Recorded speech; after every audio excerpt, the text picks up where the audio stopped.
Now, there is hope for patients suffering from non-communicable diseases in the country after the Kenya Medical Research Institute, or KEMRI, commissioned a state-of-the-art stem cell and regenerative medicine laboratory.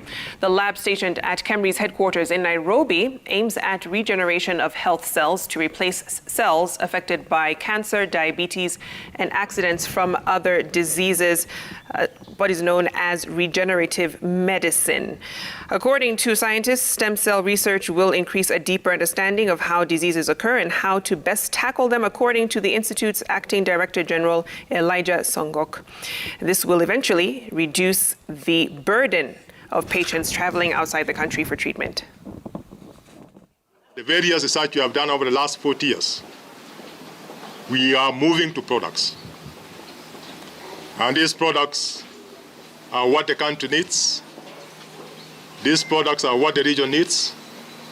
These products are what the continent needs.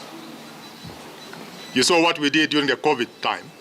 The infrastructure that we had managed us to be at the front to support the country when we had that epidemic.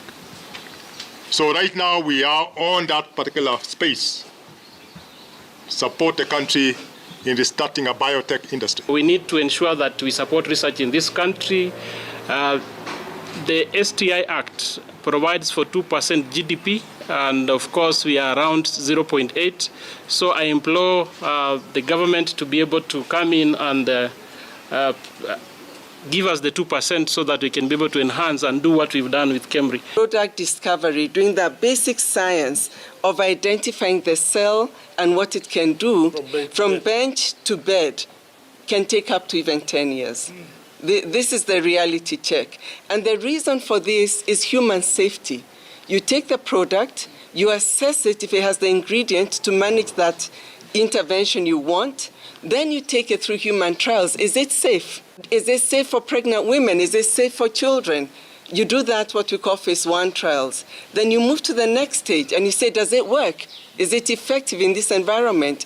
Then you scale up to what we call phase 3 trials.